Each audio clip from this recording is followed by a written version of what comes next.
Hello friends and welcome back to the channel. In today's aquascape tutorial I'm going to build a beautiful paludarium tank.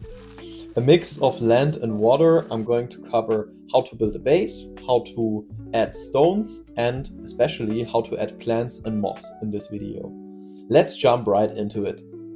Our journey begins as always in the nature, in the wild, here at the shore of the Neckar River in South Germany in Heilbronn, which is my hometown. You can see some of the ducks inside here. I will explain which ducks we have at this river in a minute, but first let's do a little dive down into the water. You can already see it looks pretty dead in this time of the year, which is obvious because it's very cold, so not a lot is going on in the river. But you can see some algae and some dead leaves, which is a very important part of the nutrient cycle here, because these leaves bring nutrients for the water plants in the next year. Now here you can see a huge group of mallard ducks and Nile geese. The Nile geese on the right hand side, they are not native to Germany, but the mallard ducks are. And here you can see a beautiful, it's sort of mixed between artificial and natural looking shore in the inner city of Heilbronn and these beautiful limestones. I took a few of them. I hope the city administration won't notice and will put them into my aquarium, but I took like maybe half a kilogram of them, so it shouldn't be bad. And before we jump into working with the stones, we'll start with the foundation. Now I've got an idea. I've got this container here. It's also just a fruit container. I removed the labels because there's glue on them, but the plastic again doesn't hurt the ecosystem. Everything is made out of plastic in there. You can see the whole pump and everything. And since there's so much plastic in the oceans in our freshwater ecosystem, I think also in this tank it won't hurt the animals, and it's food grade, so I doubt that there will be any problems.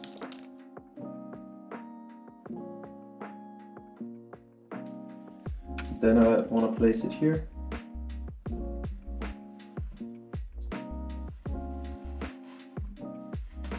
Now it's actually beneficial to have like a sort of larger sand or deeper sand substrate, because this will just hold my little wall here. So you can see that does look pretty ugly. Can add it here. It's important to be careful not to split it over to other regions of the tank where we only want to have sand.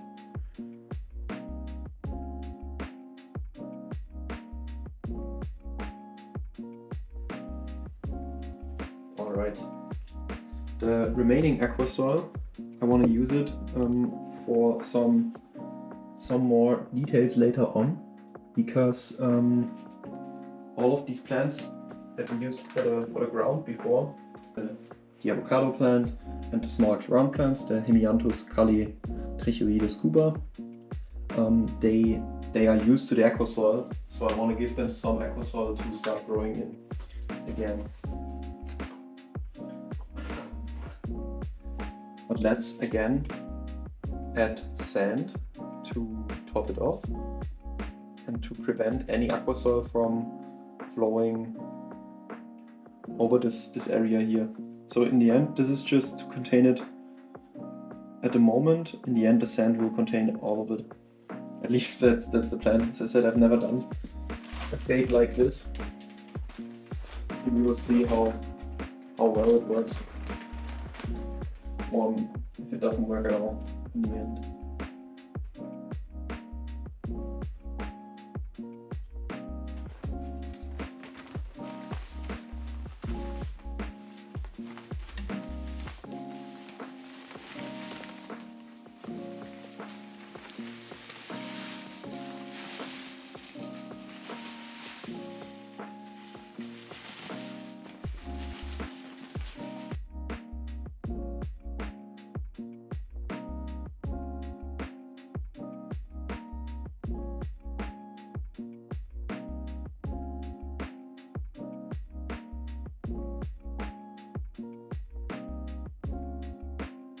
Also add this plant here.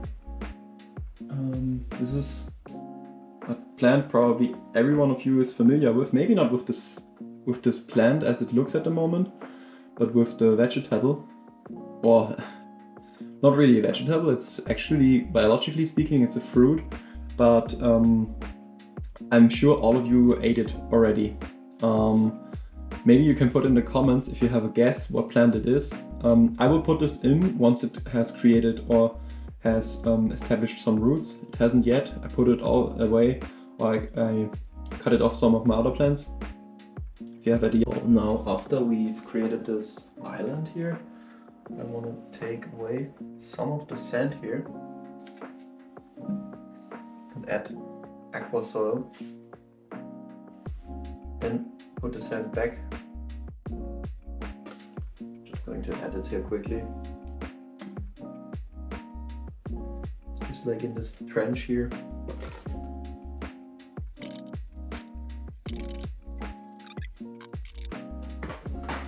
We can add these Hemianthus Callitrichoides. It's probably easiest to just add them with my fingers here. And that's the advantage of doing it before you put water in. And I hope this sand here will not be distributed all over the plants later on. Could happen.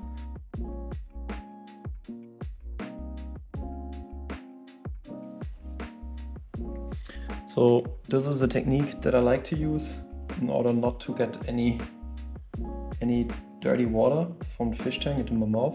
I just put some tap water in there. You can maybe see it already in here. And now I like to put a net on top of it to not get any guppy fry or something in there. And now I'm constantly holding this end of the pipe closed, right? If you open it, water will start flowing out because there's the pressure in there. And once you apply a difference between the two pipes, like the difference in height, they will start, the water will start flowing out, right? So now this pipe is higher than the other one. I just put it in here. This one is lower, and now water just flows. You can see it here.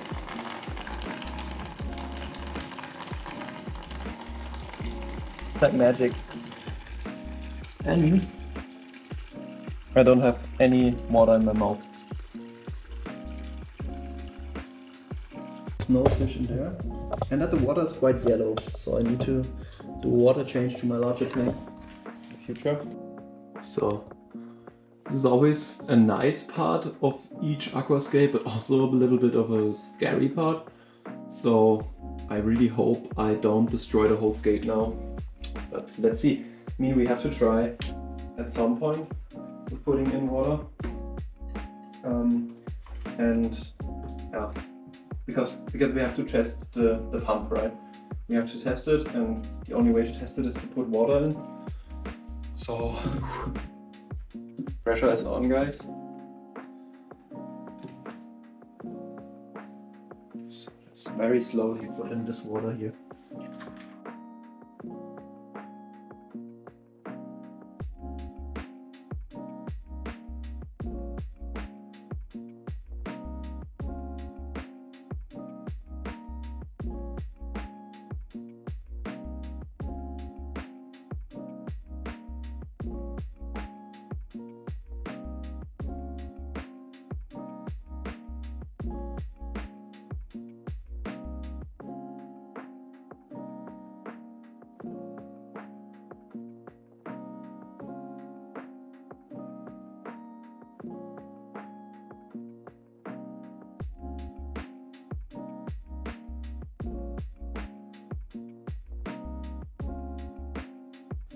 Put in these stones in a way that we can build like a real base for the setup later.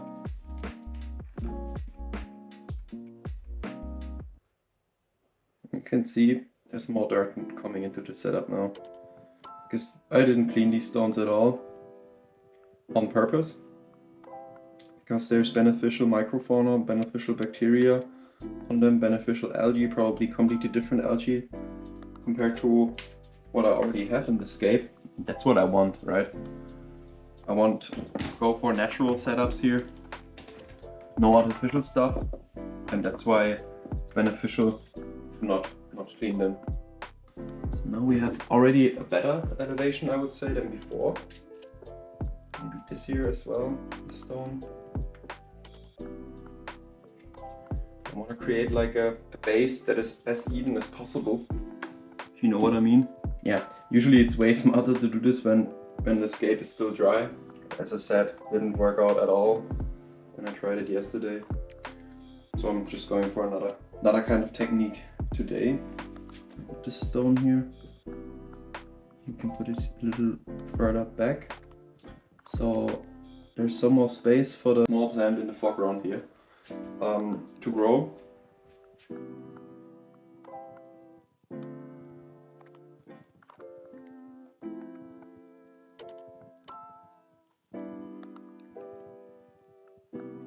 This is where the water is supposed to flow on top of later. So we have this natural creek looking, or creek style river flow, so to say. But for that, as I said, the water has to flow like this. And for that I have a trick. Drying my hands with a piece of cloth now. I'm showing you in a minute why, because I'm using a hairdryer for this. And you should never use a hairdryer in a wet environment. This is how many people get hurt or electrocuted.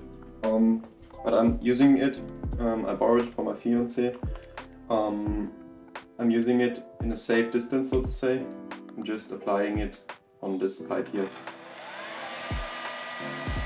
So now I'm basically just holding the pipe and wait for it to cool down a little. Could have cut it off before, but if you cut it off before doing that, you have to hold it here and then you heat your own finger, and that's what I don't want, obviously. So I waited with the cutting. I hope this time it fits to my purposes or my intended use.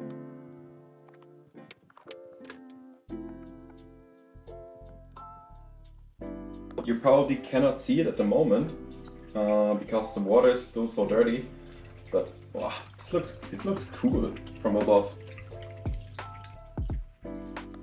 Let me just clean the front glass a little bit.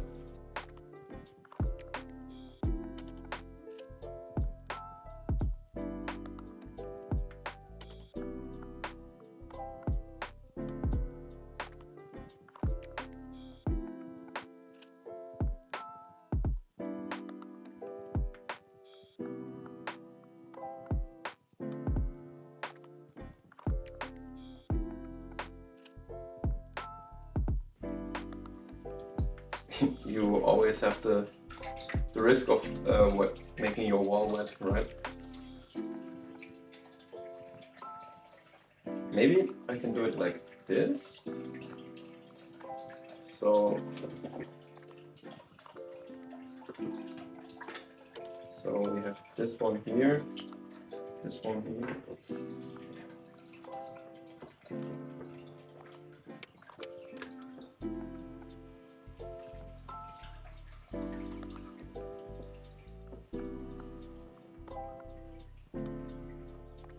Yes, like this is nice. And now, I'm not sure if you can see this at the moment, but now I'm putting stones under it, so it leads some of the water back onto the root here.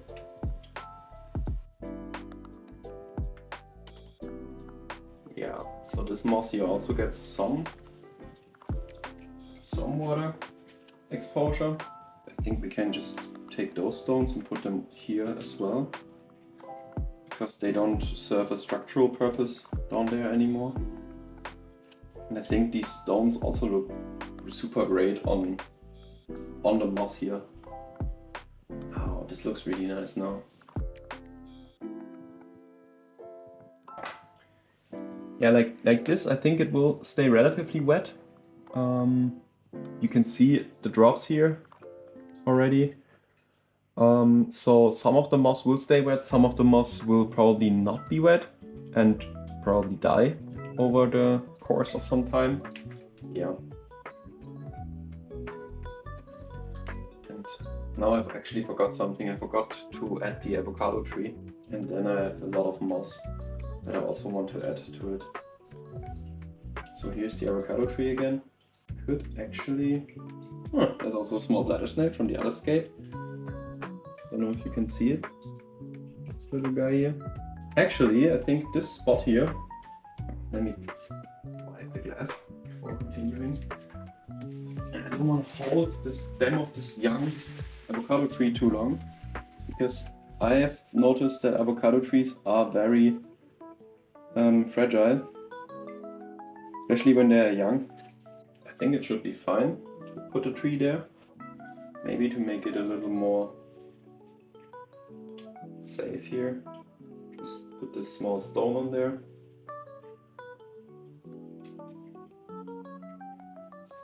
Yeah, this looks nice.